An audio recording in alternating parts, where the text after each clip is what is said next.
Welcome to the second day of the second training block.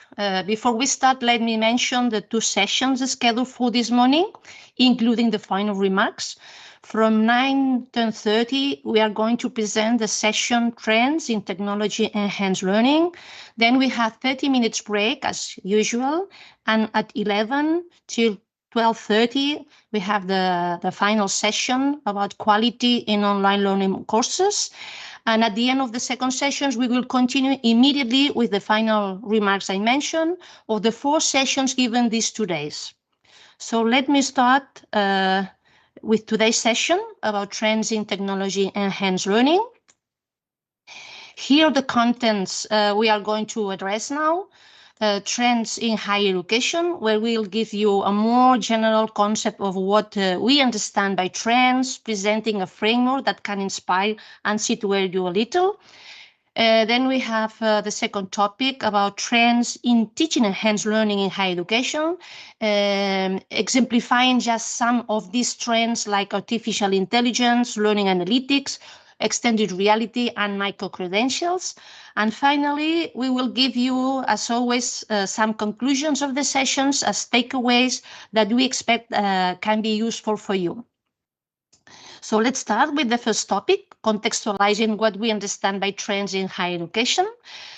So trends offer, let me say, valuable insights into how universities are adapting and evolving to remain competitive and relevant in a fast-changing educational context.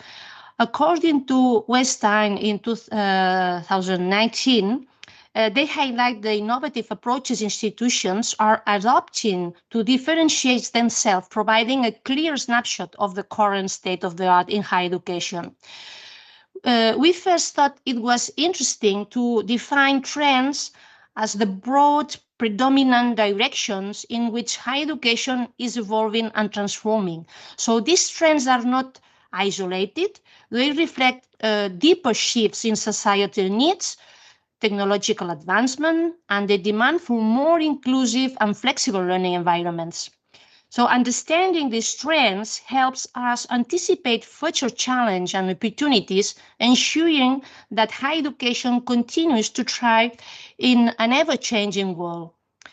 In the following slides, we will explore key trends shaping the future of higher education, examining how they are driving transformation across institutions worldwide. And we will do it taking in consideration a framework that was developed a few years ago, trying to support its own evolution as a fully online university, but also regarding how to support those institutions that require ideas and recommendations about how to address this digital transformation. So we think that to have a framework as a referent or as a driver is crucial for success. So why the need of a framework?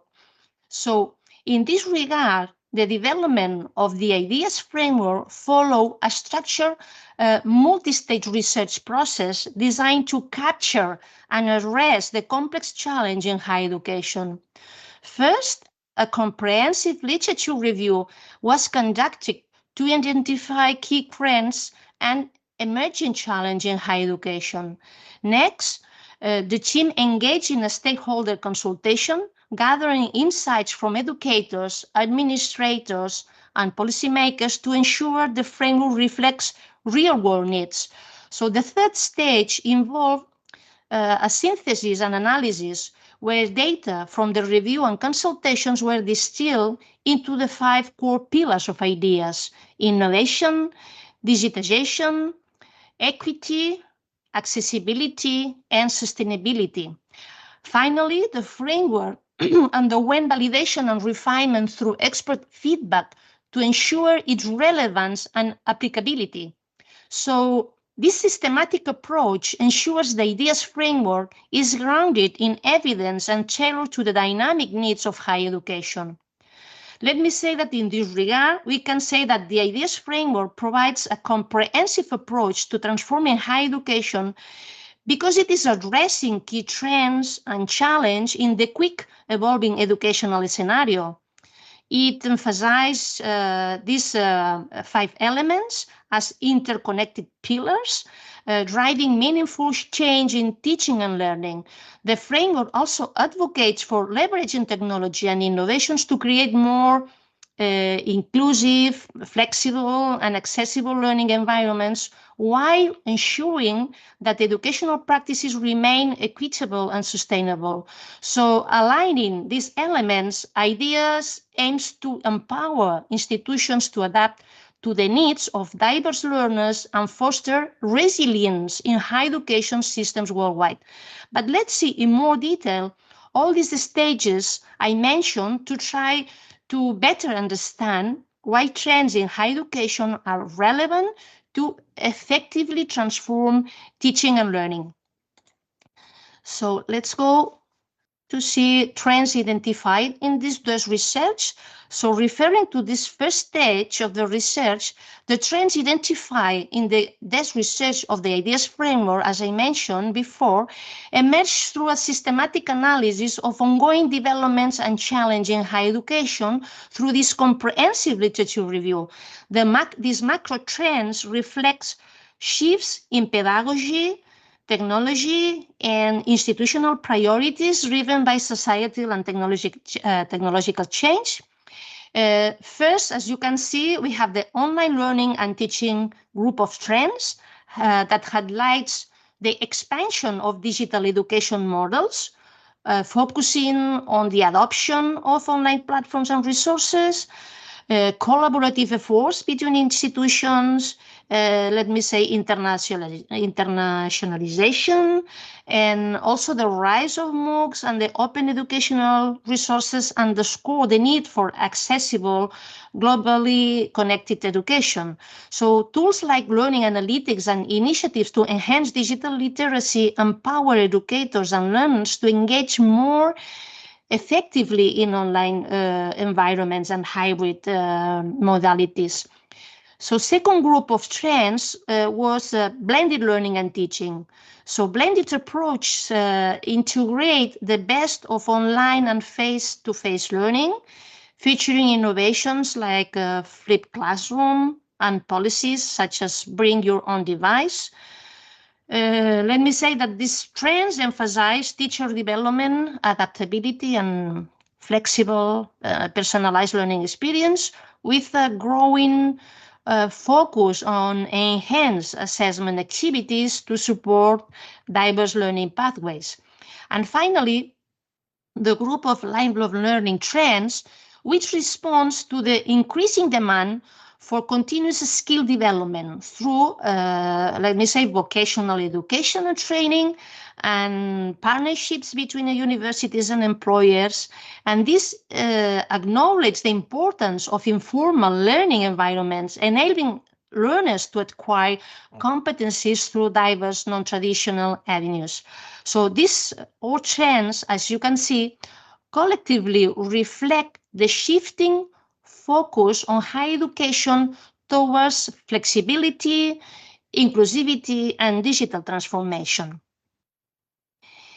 At the second stage of the research, examples of trends and topics from the first phase were explored.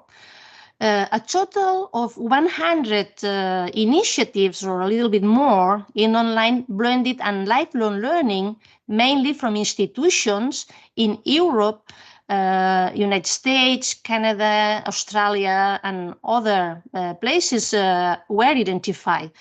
The consulted reports, articles, and various sources discovered in the stage one, like digital research, helped to identify, prioritize, and categorize many of the initiatives selected. Then coding was applied to these initiatives, focusing on their alignment with current practices, challenging higher education, and innovative teaching approaches. So each initiative was scored based on its originality, relevance, and transferability to online and hybrid environments. and initiatives that could not be adapted for online or hybrid settings were excluded, leaving a curated list that showcases, as you see, transformative practices across blended online and lifelong learning. So these results are summarized in this table. You can see in the screen mapping around 30 innovative approaches or cases to teaching in higher education. So grouping these innovative practices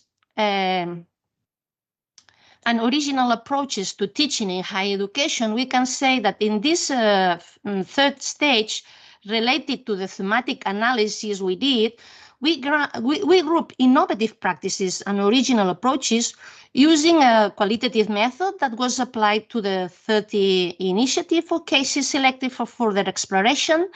And as you can see in this table, around 11 overarching themes or groups of innovative practices and original approaches to teaching emerge from the selected institutional initiatives.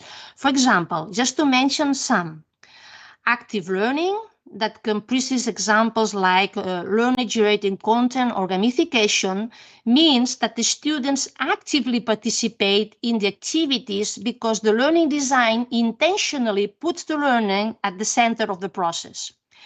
Another practice is beyond the institutional learning management system that include, for example, remote labs or personalized learning paths. Or another initiative is collaboration between higher education institutions that comprises share and joint development of resources and courses, or, for example, also promotes the student exchange. Also, another one is digital literacy or digital competence that include the availability of the preparation of training programs for teachers and students to support digital literacy. Or, let me say, employability and collaboration between higher education institutions and employers, offering a kind of digital badge to certify competencies demanded by the labor market, or internships connecting education institutions and companies, or even a type of nanodegrees to address specific and emerging needs. Another one is flexibility and personalization that promotes the use of learning analytics for predictive models and personalized learning, or the use of adaptive learning technologies, personalizing a kind of learning supported by technology regarding the automatization of feedback, for example, or innovation as a curriculum topic that search to provide innovation projects directed by students and external stakeholders. Again, internationalization is another emerging practice that proposes networking between institutions from different countries, or the possibility of enrollment of international learners, for example. Another practice is the use of learning analytics, but now in this case, the classification is from the learning analytics perspective, and before was from the personalization perspective. So the objective is to offer live updates for checking students' progress and to provide teachers with adaptive learning platforms that allows them to prepare some kind of automation, as I mentioned before, regarding to provide immediate feedback, for example, or a kind of alert about the possible dropouts. Also, another one can be non-formal and open learning, that it means that the massive open online courses can be offered, or micro-credentials as recognition for learning achievements, or open educational resources. And finally, another innovative group of practices is the recognition of prior learning, that it means the acknowledgement of learning outside of formal credit award, training, and educational programs. So in this case, I can say that at work in our institution, we apply this practice for more than 20 years, if I am not wrong, in our institution, and the results are very, very satisfactory, because it is another way that the education institution connects with the lifelong learning and the professional context. But let's explore the key criteria of the ideas framework That is the acronym coming from the following concepts: intelligent, distributed, engaging, agile, and situated pedagogy that highlights, as you can see, innovative approaches transforming higher education. In the case of intelligent pedagogy, propose leverage, for example, learning analytics and emerging technologies like augmented reality and remote labs to enhance personalized learning experiences, track progress, and foster autonomy, for example. It also emphasizes building digital competencies for students and staff while integrating tools for active learning beyond institutional platforms. Meanwhile, distributed pedagogy focuses on shared ownership of the learning process through institutional collaboration, partnerships with employers, and flexible credit recognition. So this approach empowers learners with diverse opportunities, open access to resources, and real-world engagement through projects involving professionals and community members. And engaging pedagogy, for example, prioritize active learning strategies like gamification, learner build portfolios, and real-world problem solving. So in this sense, it reduces content overload, but shifting focus to apply learning and encourage staff development through micro-credentials and teaching enhancement programs. In this case of the agile pedagogy, for example, here responds to learners' needs by offering modular programs, personalized learning pathways, and recognition of prior learning through micro-credential. Let me say that it promotes flexible timelines, internationalization, and cost-effective options for lifelong learning, empowering students with diverse entry points. And finally, situated pedagogy emphasizes the relevance of learning to real-world contexts, integrating work-based experiences, or, for example, internships or authentic assessments. In this sense, it fosters partnerships with industry and community organizations while embedding sustainability, innovation, and career readiness into the curriculum. So this table, you can see that summarizes these pillars, showcasing how they collectively address, let me say, modern challenge in higher education and create innovative, inclusive, and impactful learning environments. But let's see now how we land these trends when talking about its influence in teaching and learning. So, Marcelo, the floor is yours, and you can present how we can land these trends. Thank you. Thank you very much, Lourdes. Hello, everyone. Again, I hope you've been with us yesterday. We will now delve deeper into the holistic approach to integrating new technological and pedagogical advancement affecting higher education. Let's start by noting that innovation spread and become trends through a synergistic movement where the interplay of various actors and factors creates a momentum that propels new ideas into the mainstream. The number, the variety, and influence of all involved stakeholders, like you teachers, are crucial in the immersion of trends. They collectively shape the trajectory of a trend, your adoption. As trends develop and mature over time, they undergo a process of establishment and adaptation. Some trends solidify and evolve, while others are abandoned. Interestingly, some trends re-emerge after a period of latency. For example, artificial intelligence, that has a long history of development but became mainstream at the end of 2022 with generative AI and the open AI and ChatGPT, made that accessible to everyone, providing a simple way to interact with it. And similarly, we can think about virtual reality, which has been in development for many years, that is only recently being widely adopted as software and hardware technologies have advanced and internet infrastructure for broadband has expanded. These examples illustrate how trends can re-emerge and gain traction when the necessary conditions are met. This dynamic of trend highlights of Also, the importance of critically evaluating the relevance of these widely disseminated techno-pedagogical proposals, not to buy the first thing on the market, not to respond only to commercial publicity. Not all innovations are beneficial or suitable for every context, and we must discern their real value within our context. In technology-enhanced learning, as Lourdes was mentioning before, the focus is also on the right use of technology, referring to a pedagogically sound, conscious, and well-founded adoption. There's a tension between technology and pedagogy that can be addressed by viewing pedagogy as a form of technology. Pedagogy involves orchestrating actions, tools, methods, and processes that enable learning, much like technology is used to solve problems and processes to enable learning. Educators embracing this perspective can better integrate technological advancement into their teaching practice. The purpose of pedagogy is to adapt educational experiences to student needs and diversity for success.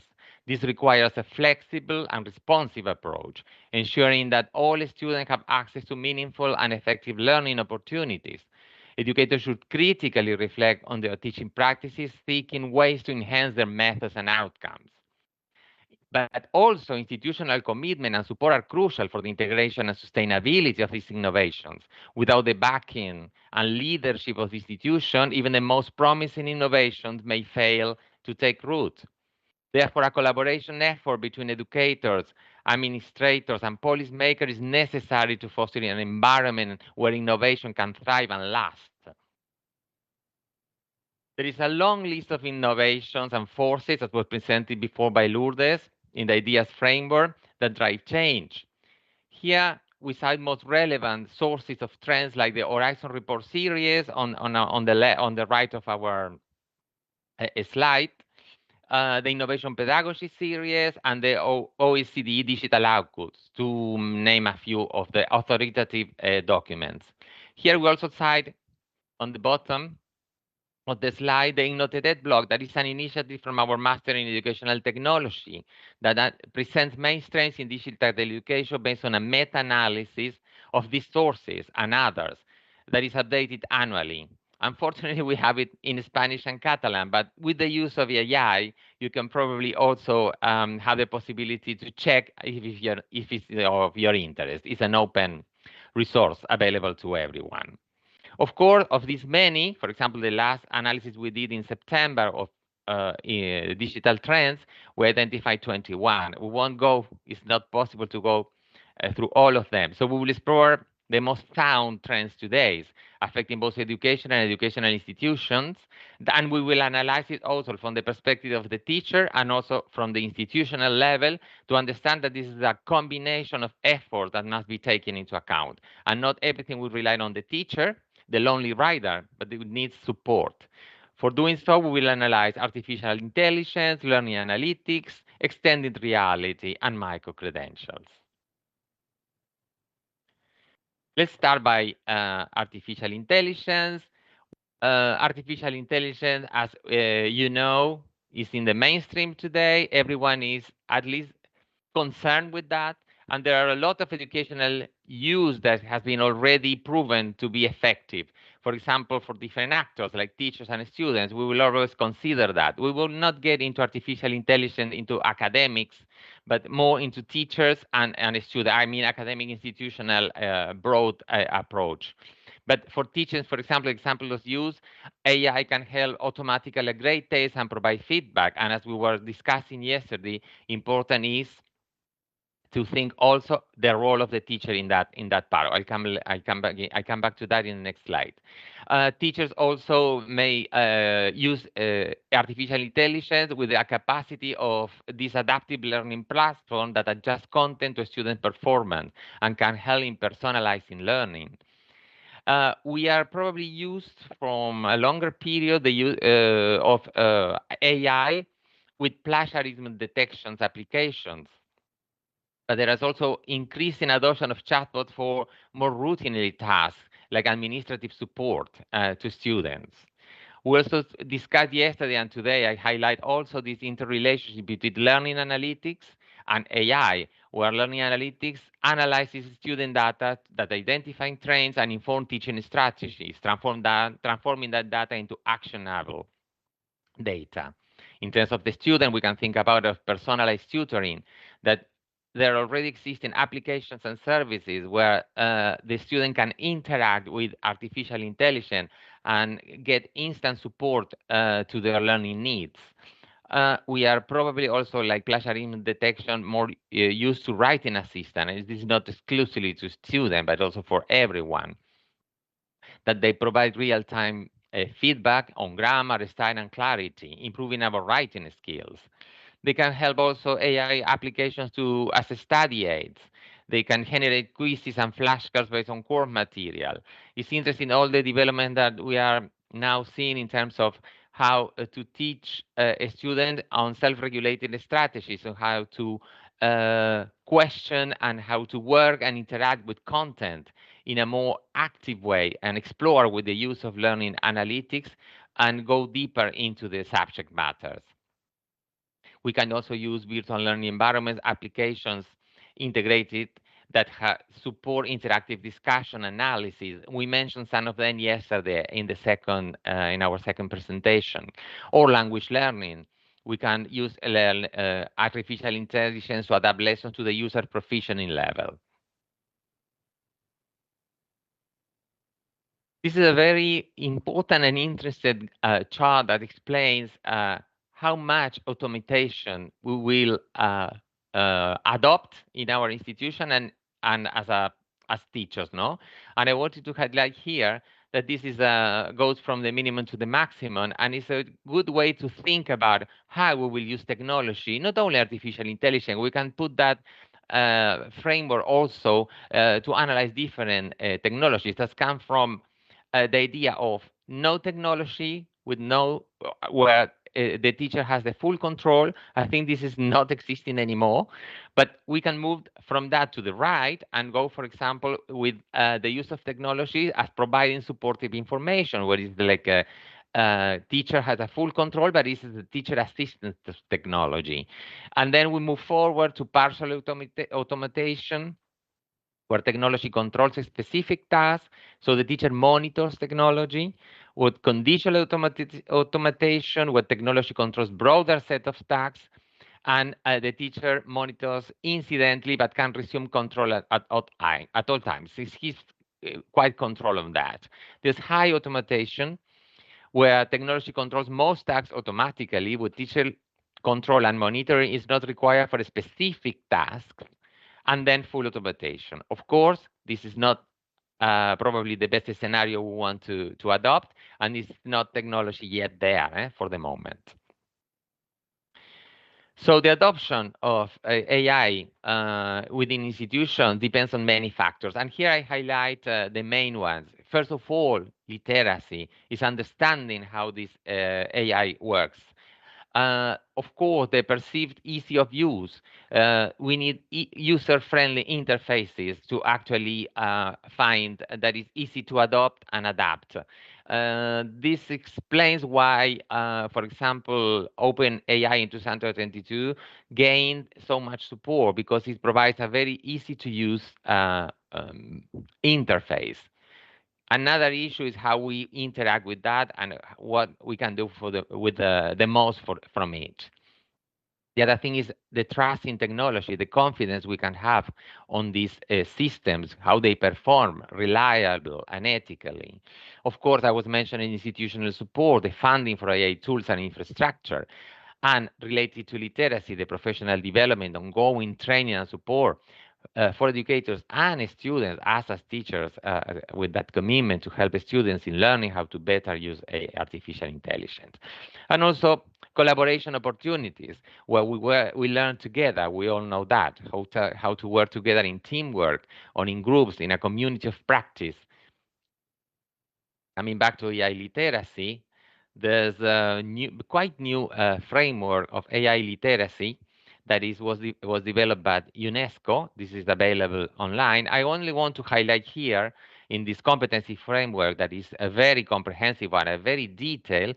For example, what probably concerns us most at the very beginning is about pedagogy, like the dimension of pedagogy or the aspect of pedagogy.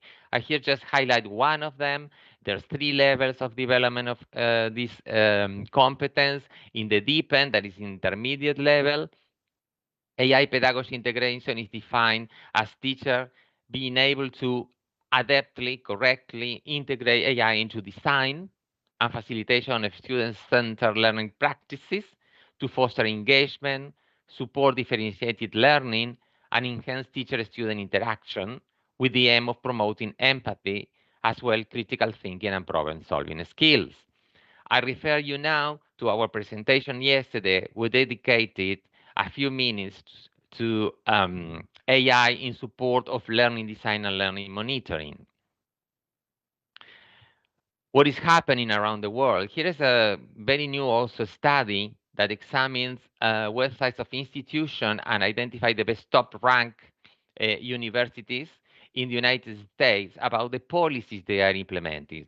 And this study is about 2 main questions that may be guiding question also for our own institutions that you can implement also in the analysis and creation of policies. The first one is about considerations that higher education institutions are undertaking in shaping their policies for AI implementation. The considerations relate to pedagogical impact, particularly focusing on personalized learning and improve student engagement. This comes every time that we read something about it. Ethical standards, of course, addressing concerns on ethics, academic integrity, data privacy, and the potential biases of AI. Yeah? Responsive at when we think about hallucination, for example, of AI. The faculty autonomy, this is interesting probably for you in particular as teachers, that the faculty members may choose how to integrate the AI tool into their courses, and the infrastructure, of course, and support that we have from the institution. And who these policies address pedagogical, ethical, and privacy issues in terms of pedagogical strategies. They support differentiated instruction and real-time feedback to students. There's a lot of developments today in terms of real-time feedback, helping students to get rapidly responses about their doubts.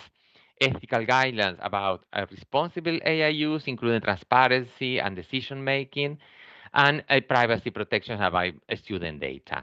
This is a good mirror where your own institution can be based to develop your own policies.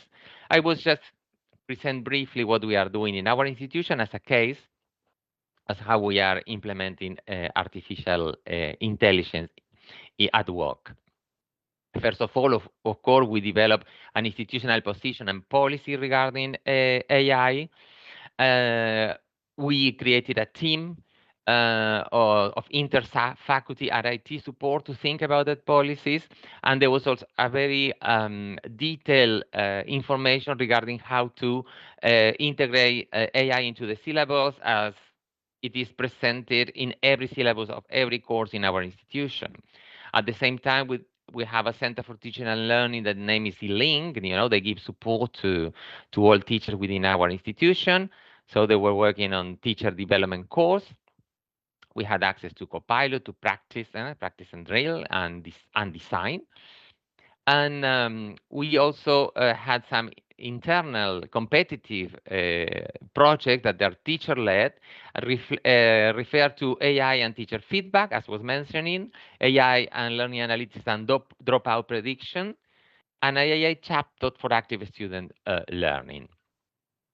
In terms of also of the support to teachers, they were outlined not only the syllabus recommendations, but also 4 use scenarios possible for a course. And we are in that sense connecting also with the previous study in the United States, where we allow teachers to decide how they will use their AI in their courses. And there's 4 scenarios are related to the use of AI not allowed, something that actually is almost impossible today. I think everyone knows about that. We go to a limited use of AI, an unrestricted use, or a mandatory use. And at the end, here in the third column, you have we develop a learning resource For a student, that is a multimedia one that explains everything about artificial intelligence and how to use it in a responsible way, an ethical way. In our courses, we make reference to that learning resource, but also we help them to understand what is AI, how to use it. And here is a scenario, for example, from a course where uh, we present 6 steps before starting to work with AI and during the use of AI. That it has 6 steps about raising awareness, knowing the limits, learn to chat and interact with that, write prompt and engineer, always validate the responses that the AI provide, exploration of different types of AI. I make a transparent use of that, citing that they've been working with AI. Let's move to the second trend, that is learning analytics, very associated, strongly associated with artificial intelligence. I will be briefly introduce what it is and some basic about learning analytics. Learning analytics, this is come from a definition from the Society for Learning Analytics Research that has a handbook that is open to everyone. Very interesting source to start if you didn't start learning about learning analytics. It defines learning analytics as the measurement, collection, analysis, and reporting of data about learners and their context for purposes of understanding and optimizing learning and the environments in which occurs. And it's interesting to see also how it presents that as a research field and a conversion of learning with educational research, learning, educational technology, analytics, the field of analytics, that is about statistics, data visualization, and human-centered design in usability and how to work with learning analytics. There is a big concern because it's not being adopted very rapidly. The goals, as I was mentioning, is support student development and the provision of personalized and timely feedback, helping student awareness and self-reflection, and the quality of the teaching we are providing. There are 4 kinds more of learning analytics. One is more descriptive, that is insights into the past to understand with through historical data what happened. And the agnostic with why did it happen, we go further in terms of investigating, for example, why a particular group of students perform poorly regarding the others.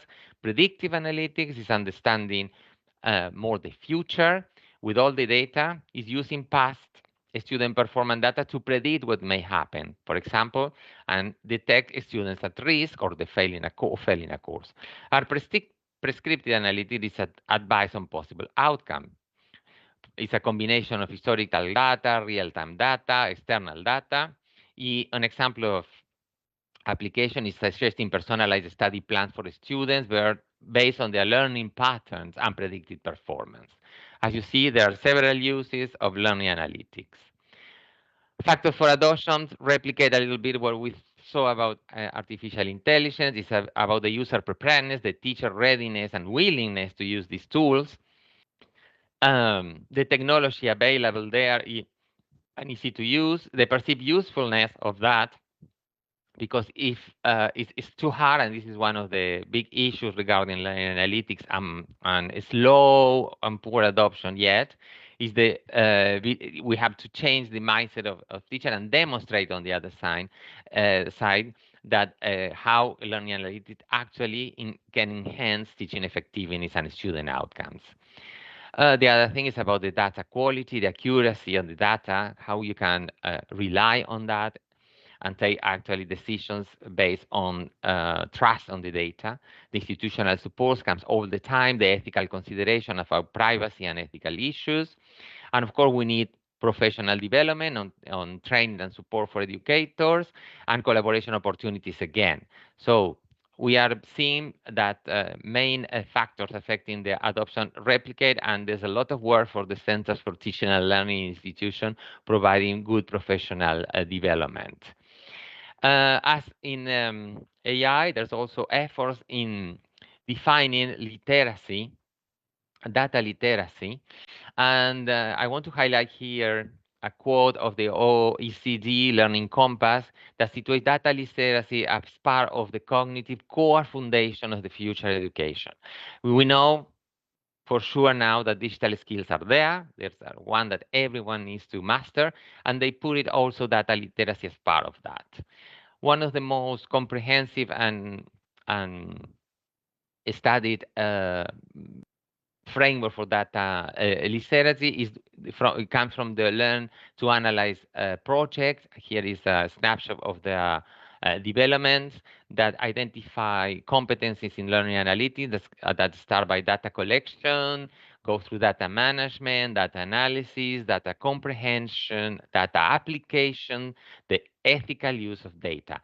A whole set that goes from knowing what it is and how to correctly use learning analytics. This is not only exclusive to teachers, but also to students. Summarizing a little bit, data-informed learning design and monitoring as teachers can help through the predictive analytics identify student at risk and provide timely interventions, help us in engagement through engagement tracking, and then adjust content delivery or activities or support, and also as curriculum development, informing curriculum adjustment, highlighting gaps and issues that we face during the course delivery for improvement and for the next time. Again, there's initiative that you can access through this link to this experience from the Open University UK that did a pioneering work, very comprehensive one that tackled the learning analytic issue through two main initiatives, the Analytics for Actions that is using learning analytics to inform design, not only monitoring and intervention, but design and delivery of online courses. Here we see it, that this evaluation framework is a comprehensive framework that identifies issues related to student performance and student progression and integrates insights into course evaluation conducted by the support and academic teams, of course. It's also for real-time monitoring. They develop a toolkit that operationalizes and supports teachers in adopting learning analytics in a productive way. It integrates different data types and sources like student demographics, assessment submission, pass rate, engagement metrics, and of course, it integrates the support to education, the ongoing support to faculty, both by professional development and just in time enough information that the teacher may require at a certain moment. As informed in this article by the year 4, 46 undergraduate courses, and there was more involved engaged in this initiative, and there were more than 400 teaching staff trained. The feedback on that is that high satisfaction with the training and support, with many educators reporting improved identification of actions and enhancement of student outcomes. We have started to collect evidence. This is a difficult enterprise that we already have evidence and initiatives that have been working rigorously and on backing up the claims we always hear about technologies. And they also develop a whole set of early indicators focusing on predictive learning analytics to identify students and risks. We know that one of the problems we have is abandonment in our courses. So they dedicated a full initiative to that. They're working on predictive analytics that employ machine learning to predict student engagement, as I was saying before. And it generates through a data visualization and dashboard, easy to understand this data for actionable analytics, making informed interventions. So it's proactive in the sense that educators receive actionable insight through the analysis of this data. And in terms of implementation, that was launched in 2019, involved more than 161,000 students across 530 courses, and the participation of 1,774 teachers. So this massive amount of information, let us tell something with support and evidence. And the impact is shown significant improvement in student performance and completion rates compared to before using these innovations. Educators reported that the system helped them to be more proactive in supporting their students. I would just, not to repeat that, we had similar initiative within our institution. In our case, we have a learning analytics service that is providing academic data, that manages a repository of data of students and teachers, and support research and innovation projects in our own institution. And there's also a service of advanced analytics of academic data that is about all the institutional registries that have also decision-making at all levels. I want to highlight here that we have, for example, data coming from our own learning management system, that is the Canvas system, that provides data about student performance and progression. But we also have a Power BI customized dashboard that were developed through a participatory approach with different stakeholders. That's why we have different dashboards of data according to our role and responsibilities. So we have dashboard for professors, we have dashboard, for example, a director of a program. I have two dashboards, I'm a teacher and a director of a program. And there are other dashboards that relate to information and data that is relevant for other types of decision making that goes up till governance. So these dashboards are customized to the role you have and responsibilities, and you don't get lost in information and data that you actually don't need for the task you have to perform. This is proving to be very useful. Let's move because time is going on.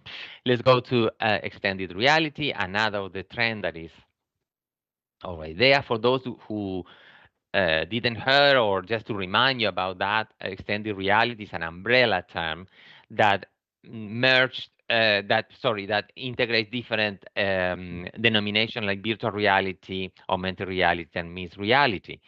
The idea behind is that extended reality encompasses a range of immersive technology that merge the physical and the virtual worlds to create engaging and interactive environment. Virtual reality is more fully immersive experiences. Augmented reality enhances the real world by overlaying digital content on the digital environment, and mixed reality is a combination of both. It is used, for example, in fields such as gaming, education, healthcare, and design, offering new ways to create, collaborate, and explore. The potential is enormous. Just to give you some example, virtual reality application in higher education is adopted in science and engineering through simulation that allows students to conduct experiments, operate machinery, explore scientific concepts in virtual immersive labs. In medical training, there's a lot of use in that. You will see there are more and more publications in the medical field regarding the use of virtual reality and extended realities application. It helps medical students to practice complex surgical procedures and patient care scenarios in a risk-free environment. This is very important because we are not working exactly with people. And in architecture and design, virtual reality empowers architects and design students to visualize and interact with 3D models of their creations and change it and test them. In augmented reality, for example, there's a use of tablets and enhanced textbooks because it enriches traditional textbooks with interactive 3D models, videos, and virtual annotation, for example. And experimental visualization overlays digital data and simulation lab equipment, allowing students to explore scientific concepts. And architectural modeling enables students to visualize and interact with 3D models of building structures. There's a lot of uses that go beyond formal learning, but I don't know if you're using, for example, applications in your phone when you travel, and then you go and see different places, and then you get further information just pointing your phone camera to the places you want to get further information. And then mixed reality that helps, for example, in collaborative learning, fosters teamwork and a group problem solving because it enables to interact with shared virtual content.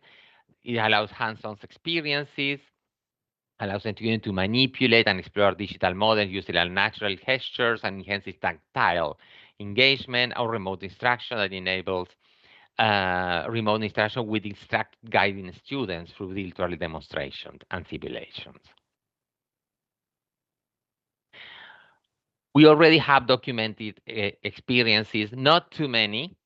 Although we know there are many institutions adopting extended reality, they are not actually documented. Here is a good example that you can check later in detail. That is about the University of Newcastle adopting extended reality as an institutional endeavor. The finding of this adoption uh, are, in, are interesting to read because they are related to engagement and motivation, how extended reality significantly increases student engagement and motivation. Implementation challenges, of course, related to technical issues and the training of both students and teachers, and cost, of course, because it demands a certain amount of investment and budget and resource allocation for that. Lesson learned in this institutional approach, as always, comes. We need university leadership and commitment. We need clear guidelines on how to integrate the technology into our institution in our courses, and of course, involve all stakeholders. Uh, Asking there for regular feedback to improve the experience. Quite new one also. There is a framework that will help us analyze where we are situated in terms of extended reality application and adoption in our institution and where we want to move. And here I also make a link to our the first webinars of last month where we were discussing about how to institutionally adopt digital transformation in our own universities. This framework is interesting to see because it helps us understand where we are, making a diagnosis, trace a roadmap, as in any digital transformation project, and then implement it and evaluate it. I will just mention that it is based in three phases: the experimental one, that focuses on initial testing and engagement with the stakeholders, the tactical phase that involves scaling efforts and more addressing logistical challenges, and the strategic phase, the full integration and sustainability within the institution. And there are these 5 dimensions. I want to focus probably only in 2 because of the time we have, but you can go deeper later. It's about the building of institutional culture. So, for example, the experimental phase, we can start in engaging early adopters and then moving to build a broader support in the tactical phase. And as we know, application, for example, in medical, in engineering, are very known and proved, probably starting with these kind of programs. And just a suggestion, this is not the way we have to do it, but think about how these frameworks and what we saw earlier in the Newcastle experience can help us take decisions in our institution and as teachers, stakeholders, important ones in driving innovation in the institutions. In terms of technology, also testing hardware and software in experimental phase, moving to expanding technology infrastructure, investing budget within. So it's a good framework to help us as a tool to decide where we may go. Let's move to micro-credentials. And here I will briefly introduce for those that do not know exactly what it means. Micro-credentials can help certify. This is an European definition, how it is being adopted at the European level. Micro-credentials help certify outcomes of small, tailored learning experiences, and they are targeted in terms of the skill that support flexible acquisition of knowledge and skills and competencies in response to needs in society and the learner market. They can complement existing qualification, providing added value or being standalone. I will go deeper in a few seconds. Microcredentials could be issued by a variety of providers in different learning settings, like formal, non-formal, and informal. That means that we as university are also considered into this definition. There are also broader definitions. I cite here the UNESCO document written by Oliver, one of the references in terms of micro-credential is from Australia. that try to map different definitions around the role based on experiences. It differentiates micro-credentials that represent outcome of more traditional learning experiences, of course, to others, a variety of strategies that you can use to demonstrate achievements of your skills, knowledge, and competencies that can be developed in the workplace, that can be developed through volunteering or just for personal interest. So what it is a record of focused learning achievement, of what learner knows and can do, includes assessment based on clearly defined standards, awarded by trusted providers. There's a full technology. That's why we included it also here in trends in technology, pedagogy, and new forms of educational provision. There's a technology that it can be trusted behind. That means the standard required by relevant quality assurance bodies, has a standalone value, but also may contribute to complement other micro-credentials or macro-credentials, like think about a program, a bachelor. In a publication I participated personally, we developed some ideas regarding pedagogy for micro-credentials. Just to reflect on that from the pedagogical point of view, we found that the emphasis is on career and workplace and professional skills development, and also recognizing that learners may have substantial and relevant work experience that can be drawn on the course that we are developing. In terms of workloads, it's still in debate, but we can say that at the European level, we think about model from 1 to 5 ECTS, European credit, that is around 25 to 30 hours per credit, or short learning programs that go from 5 to 30 ECTS. An alternative approach, like the one that was mentioned before by the UNESCO document, an alternative recognizes skills, particularly employability skills, benchmarked against industry frameworks. And the evidence from professional and work experience can be assessed and be part of the assessment process to recognize this award of the micro-credential. Main characteristics, they are portable, they are stackable, they support authenticity through a full mechanism that is technological digital one, and they have enough information to be self-explanatory. And they serve different purposes like upskilling, reskilling, lifelong learning, mobility, and active citizenship and well-being. So we do not, from the OECD, we do not only focus in the person as an employee, but also as a citizen. So going deeper into different type of micro-credentials, they can be a standalone validation, an award, digital one, or they can interact with other formal qualifications. This is another document from Oliver 2019, a different one than the one that was mentioned in UNESCO. That is how it interacts before, for example, as requirement for admission, preparation, or credit pathway, during providing additional certification or adding distinction, or after the last mile that we know, services to source employment. In terms of how trustable they can be and how self-explanatory are, I was mentioning before, this is the suggestion from the EU also on what information must be behind this awarding of micro-credentials. You have mandatory elements, and you see there's a lot, mandatory ones, including, of course, the person, the issuer, the institution that provides the issue the micro-credential, but the workload, the level, the type of assessment that was performed there, form of participation, and if there are quality assurance used behind. And there are some other optional elements while they are relevant and they are suggested to be included also in the description of this award behind. Think about your transcript, a typical diploma, and think about all the information that we are providing with micro-credential in a digital way, accessible one, trustable one around the world. There's a full macro-credential ecosystem and possibilities. I was mentioning upskilling, reskilling, more independent ones. I mean, career development, professional development path. So I look for specific skills and I take a training through that.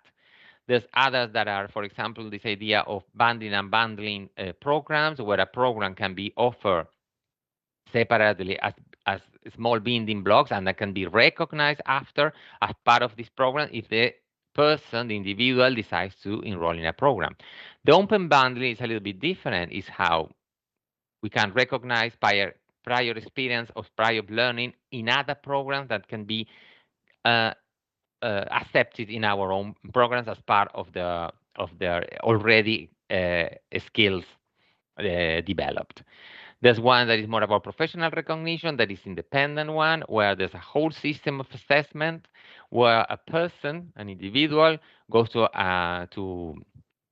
an institution like a university that already have implemented, like Deakin University in Australia, a full assessment system and guiding the individual who wants to be certified of certain skills.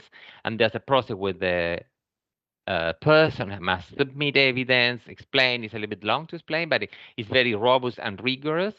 And then it's evaluated by two independent evaluators and can be or not certified, depending on the evidence presented. And then you have the scenario of the value-added program I was mentioning before. In this scenario, we provide additional and more explanatory certification of our programs, highlighting a specific skill. I will get into that right now. I want to present you with a project we've been participating with Africa in particular, where we wanted to increase graduate employability opportunities. And for doing so, we developed a methodology for making employability skill more visible. For doing that, we combined the idea of e-portfolios of transition and micro-credential. The idea is to extend the recognition and credentialization, providing an added value to our diplomas, the last scenario I presented before. Respond to the labor market and employer demands of graduate readiness for employment. That is the critic, if you read that. No, our institutions are not actually developing the skills required in the labor market, and instill micro-credential as a common language of understanding between stakeholders. Stakeholder meaning academics and the outside world, the employers, for example, or the government and administration.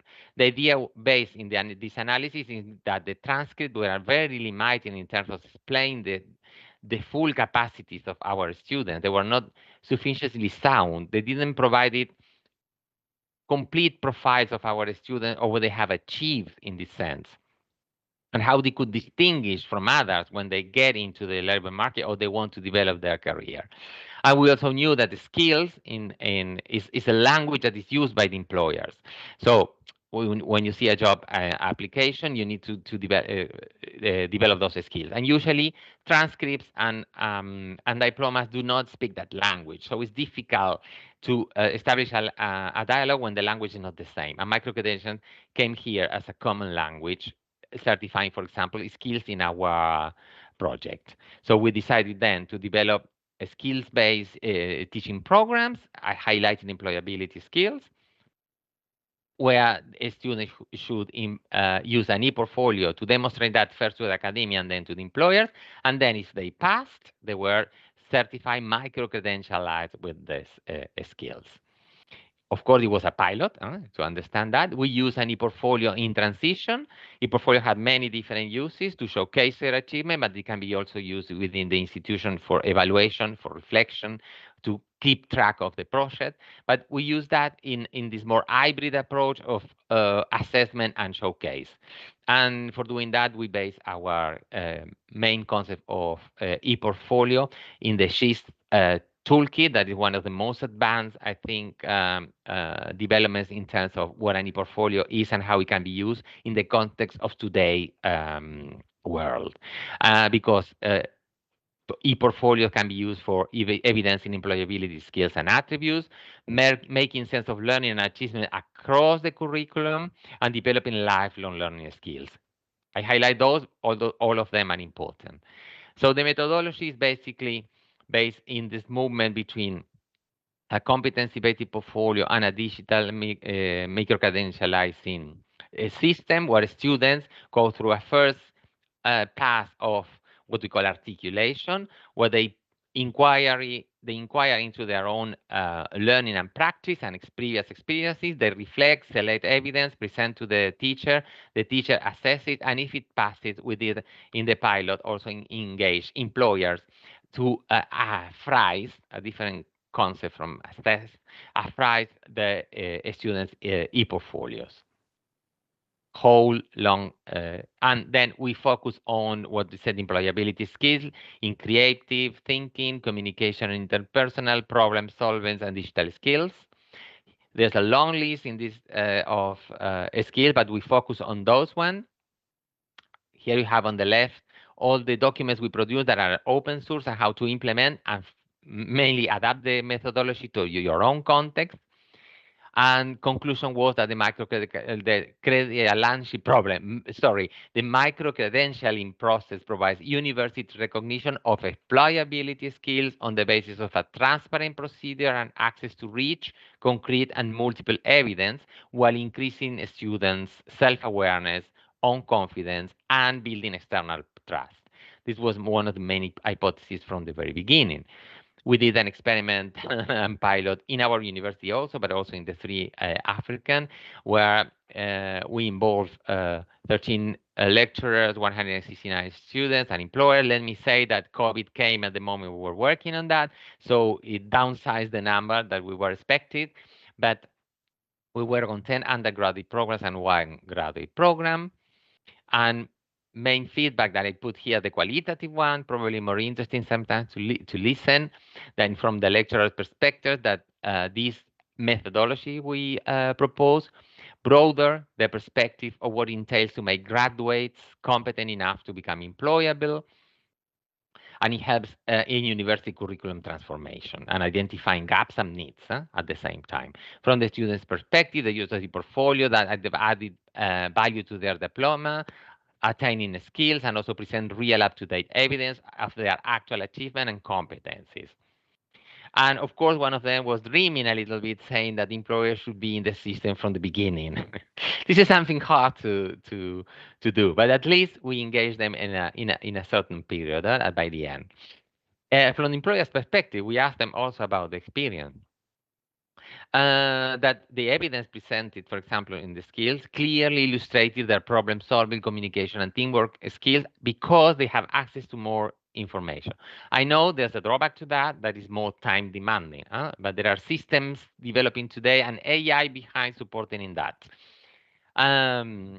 Also said another employer that the portfolio that is available online, you can have access to full profile of the student and his credentials, help them decide on the best candidate for their position that they are offering.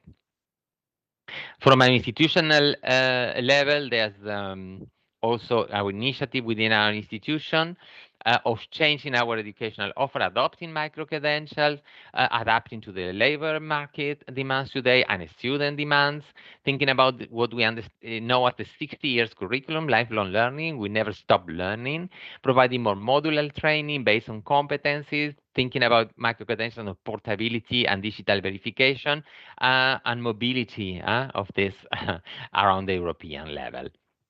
The idea behind is to empower individuals to manage their personal and professional trajectory according to their expectations and offering opportunities that align with the labor market demands. For doing so, we focus on upskilling courses for lifelong learning, on empowering people through self-awareness. We develop career counseling and advising. We improve it in any sense, adapt it to that in our institution. As you see, it's not only about course, it's a full strategy within the institution. Facilitating then with tools, actionable insights of career growth, having ideas of what is happening in the market, what is demanding, helping them develop a professional identity, digital one, of course, through the credentialization and academic recognition of their achievements. I got a little bit fast because it's important to know how we did that in 4 main work lines. First of all, revisiting our competency-based assessment program course design model that was presented yesterday more in detail. I won't come back to that. Elaborating a project regarding labor market intelligence in higher education employability, developing an institutional implementation strategy, this roadmap and how we want to go, back to the first presentation last month, and also supporting person and individuals, people in professional and academic digital identity and lifelong learning all the time with institutional support. Just to show you how, for example, we work on this idea, there's an initiative on the labor market intelligence. In collaboration with another external stakeholder, we develop what we call a barometer that provides the evolution of demand in the Catalan labor market through the analysis of online job vacancies, identifying the skills, viewing employment trends, key figures of this online job posting. At the same time, we develop a competency finder that provides information of in-demand competencies and soft skills for their profession. It's an interactive tool that is available online. It's made on the Catalan and it's in Catalan. And it has a search also function that helps identifying the competencies, and it helps also employers in the recruitment of talent, mostly to micro, small, and medium-sized enterprises. As you see, as an institution, we had a big commitment with different areas that you have to combine, not only with micro-credentials.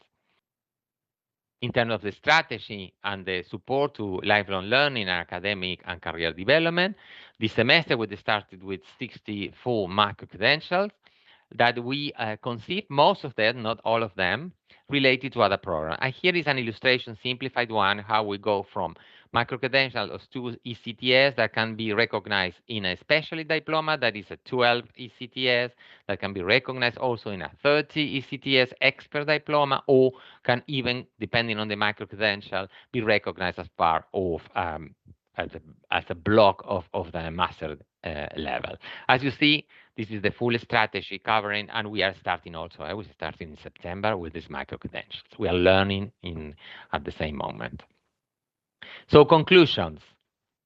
With all the presentation and many information we share with you today, technology integration in higher education as a transformative force, reshaping the educational landscape and redefining the teaching and learning practices. It's a fundamental shift in higher education institutions. Advances like AI-driven personalized learning and micro-credentials are improving both quality and accessibility to education. I hope we can at least not prove it, but show you how we can do it. Through thoughtful adoption of technology, fostering inclusive, equitable, and effective learning environments addressing diverse student needs. That is a big concern. I are a little bit repetitive in all our webinars, but we want to insist on that because we want to be clear, I think, what is the mission of universities, particularly today. Staying informed as teachers, stakeholders about emerging trends in educational technology is essential for institutions and for people also to remain innovative and responsive to change. And it's a collaborative progress endeavor. Achieving quality in education for all requires the collective efforts of educators, technologists, and policymakers to harness the potential of the technology in a responsible way. So thank you very much. I've been talking a lot, I know. We have time now for questions and answers. So we will start right now. Lourdes, I don't know if you have already identified some questions. Yes, Marcelo, thank you very much for your presentation. We have some questions and very interesting questions, and also thank you for your good comments about our presentation. So there is one that is about where we could find collaboration program on education and pedagogy for better use of the new technologies. Well, we can say that this can be provided by the collaboration with international or national organizations and networks, professional associations of edtech companies that are offering this kind of training specifically. Or also is something that I also mentioned in our first block of training, that we can present proposals in the capacity building calls with partners that have this expertise. Capacity building course from the European Commission is recently published. I don't know if it was last week or this week, but the problem is that for this call, if you don't have a clear idea already written and partners contacted right now, you have very short time for the preparation of a good proposal, because the deadline, I'm not sure, but is in February or at the very beginning of March. So Also, you can ask your governments if they are offering this training. In Spain, just to give you an example, because this is the example we know. So we have INTEF, that is the National Institute for Educational Technology and Teacher Training, that is a part of the Spanish Ministry of Education and Vocational Training. And its main goal is, for example, to promote the integration of digital technologies in education and to provide high quality training for teachers. If you have something similar in your countries, maybe it would be another option to take into account. There is another question about learning analytics. You are asking to us if, from our experience, are universities extending traditional institutional reporting to the use of learning analytics? What are the obstacles that could you face such an extension? So, as Marcelo mentioned, so we are using dashboards related to the activity that learners do in our online classrooms. At the beginning, I can say that teachers don't use it too much because they need to be trained. Now the institution is offering specific training to understand how to use it, how they can interpret data, how they can make decisions regarding how to improve the course. We are using another technology developed by some researchers from our engineer faculty that allows us to predict if there is any risk of dropout. We use this technology with more than 5,000 students from different disciplines, and we improve the percentage of dropouts. We are very satisfied, but we've been working for 4 years with this project, and we are now looking how we can integrate this new tool to the rest of applications we are using. In our opinion, the main obstacles are data privacy and ethics, as Marcelo already mentioned, but in this sense, we have to establish a robust data governance and policies, and also ensure compliance with regulations like GDPR or equivalent rules. We are conscious that also technical integration regarding how to integrate data from different systems into an unified analytic framework sometimes is very challenging. It happens very often in our institution, and in this sense, we need to invest in an interoperable system and skilled IT support for a good integration. We are right now in this process at work, and it's very challenging. I can assure that. So also the kind of data is relevant to collect, which one is for example, an academic purpose, and which one is from the administrative use, and how we can standardize this data to be able to interpret it. This is also challenging. And of course, institutional resistance sometimes can be very challenging. Also, the lack of expertise from all institution actors involved in the learning and teaching process, even the administrative staff and managers that are supporting us in this process. And this is why a special unit dedicated to this is crucial and very strategical. We have this unit in our institution, and it's very, very helpful because there are people that expert on that. This is dedicated exclusively to provide all these rules and all these services and so on. There is another question about if we use the dashboard using using AI Assistant and Power BI. We presented a slide showing the dashboard. The problem is that we have this dashboard only in our language because it is only for internal use. So let's see if you can find any inspiration from the website that Power BI has. This tool can support you not only for tracking the progress of your students, also for all data related to the program, to the enrollments, for commercial purpose related to your educational offer. So you can access to this data from different profiles as a teacher, as a program director, as a vice dean, ICE-dean, and other support management staff. So this is a very powerful tool. We recommend very highly to check about that. I don't know, Marcelo, for example, I think there is one of the questions that maybe you can answer better than me because you already presented some questions related to that about they ask if possible to show us a live demo or use case of how to use AI assistant in teaching. Yes. We have the question here filter a little bit. We thank you for the support we're having from our colleagues in that. Yes, yesterday we presented.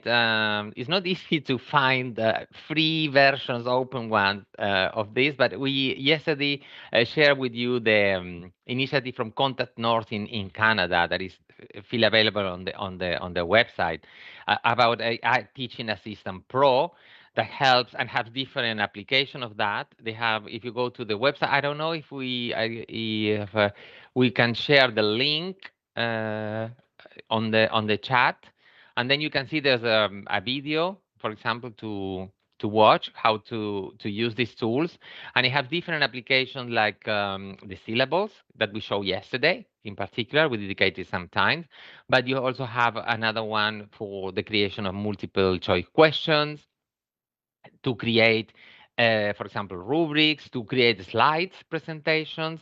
For example, there are some, I remember well, the syllabus is connected to the slide presentation. If you develop these units, you can already start asking, developing a presentation. Of course, always having in mind that doesn't solve everything. The idea is that it helps you in the design process and the decisions that you have to make as teachers of what learning experience you want to provide to your students. So there's always this idea that we are reflecting yesterday regarding this ethical use, knowing how to use AI, and validating that. From the teacher perspective, I'm more confident. For the student perspective, we have to actually help them in that. So I will come back to the AI literacy framework for teachers. I don't know if I remember today, I forgot that there's also UNESCO 2024 AI literacy, artificial intelligence literacy for students. They are quite comprehensive. They present these big tables with descriptors and examples so you can get inspiration regarding how you can learn on that.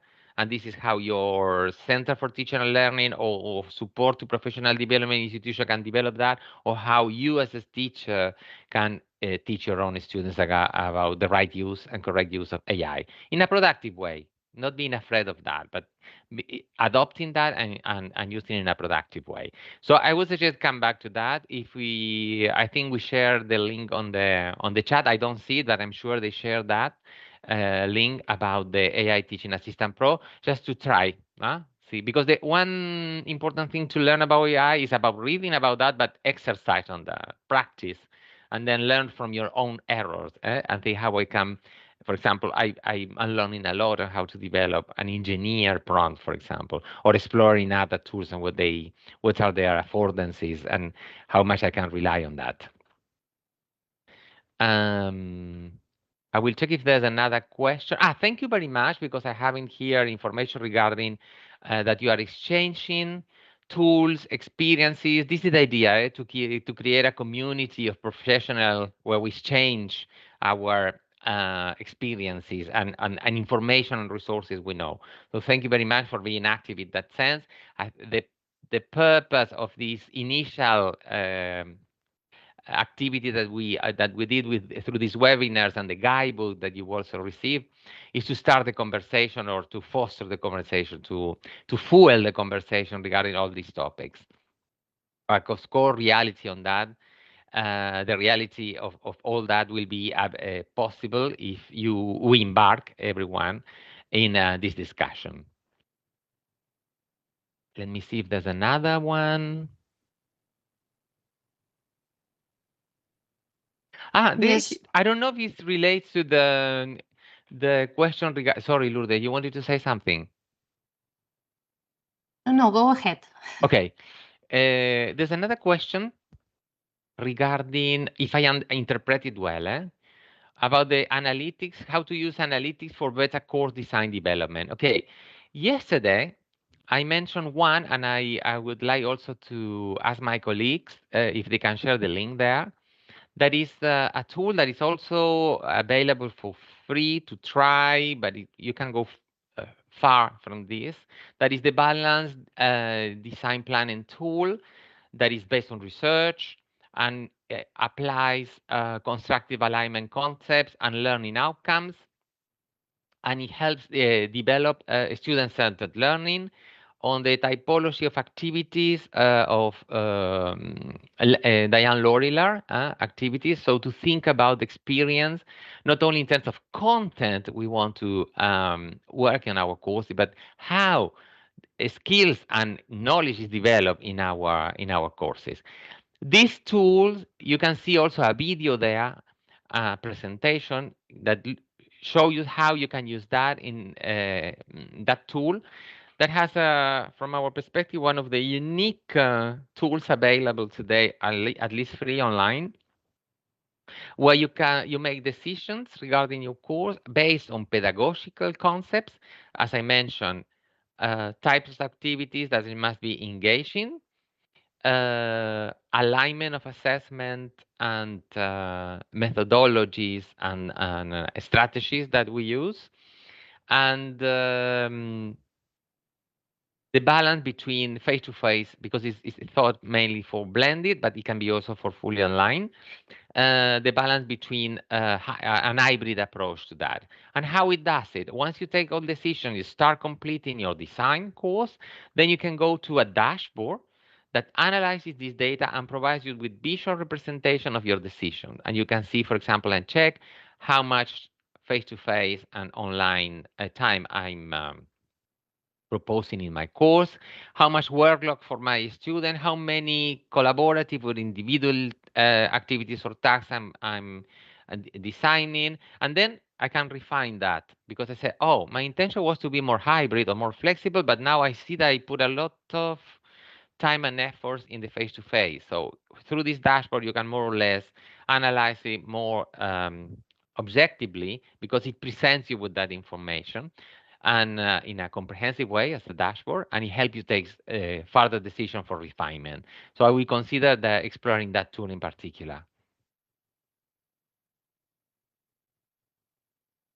And see? Yes, there is another one, Marcelo, that is about what are current perspectives of these research areas. If we understand well, I can say that, for example, we see that the combination of artificial intelligence and learning analytics has generated significant interest in educational research due to its potential to enhance learning outcomes, regarding the personalization of education. And we can improve a lot institutional decision making, so at different levels. So at work, for example, right now, Marcelo and me, we are participating in an European task force about personalization with other researchers from other European institutions and countries regarding how AI and LA combined can support personalization. And the goal is to elaborate a guide and a framework for teachers and for institutions. And next year, in the conference that will be held in Hagen in Germany, through the conference organized by EDTU, the European Distance Education Institutions, we are going to present the results of this task force there, and this will be a publication that will be open access for everybody. So this is how we can collaborate all together, different researchers and professionals, regarding how we can take profit of this potential, this powerful potential, combining these two strategies. And of course, the idea is to address personalization and adaptive learning, also how to address predictive analytics for student success, how to manage and to build intelligent tutoring, also using these strategies, how we can optimize learning design, as we presented yesterday. And of course, there are researchers that are addressing ethical concerns and potential biases is critical. So in this regards, the idea is to ensure the responsible use of AI and LA in education. So yes, definitely. So research areas are moving on, and there are many aspects related to these strategies that are now addressed by the institutions, and also the calls for looking for funding are also addressing these research lines too. So I don't know if we have more questions, Marcelo. Probably not. Yeah, just we are running out of My time. microphone was closed, sorry. Yes, they are telling us to inform you that the videos of this session will be sent to you once we finish the sessions. So yes, we will share everything. I think Lourdes will be on the website of the UFM. Yes. Available, so everything will be there. So, okay, thank you very much, because we have to make a short break, and we'll see you in half an hour for the next presentation about online learning quality design. We will see how frameworks and standards can help us take the right decisions. So for the moment, we wait for you. Just take a break, have a coffee, a tea, and then see you in half an hour at 11 for the next presentation.